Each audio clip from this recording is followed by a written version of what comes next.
बेडग येथे कापडाच्या दुकानात चोरी, चोरट्यांनी चक्क कापडाची केली चोरी। गाडीचे लॉक निघाले नसल्याने दुचाकी चोरण्याचा डाव फसला। नमस्कार, BTN न्यूज मराठीमध्ये आपले सहर्ष स्वागत। बेडग तालुका मिरज येथे चोरीची घटना घडली। यामध्ये चोरट्याने कपडे दुकानातून चक्क कपडे चोरी केले आणि हॉटेलमधून रक्कम चोरी केली असून एक दुचाकी चोरी करण्याचा प्रयत्न केला होता, परंतु त्याचे लॉक न तुटल्याने तशीच सोडून पोबारा केला आहे। घटनास्थळावरून मिळालेली माहिती अशी की मिरज रस्त्यावरील शिवम मेन्सवेअरच्या मालकाने नेहमीप्रमाणे सकाळी दुकान उघडले असता त्याला दुकानातील कपडे विस्कटलेले व मागील दरवाजा उघडलेला दिसला। त्यानंतर त्याने पोलिसांना ही माहिती दिली।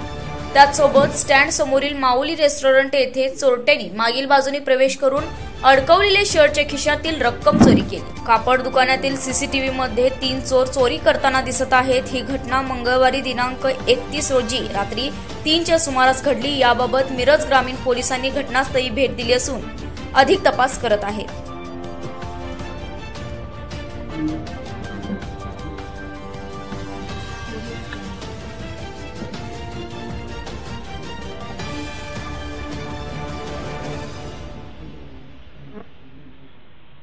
Thank you.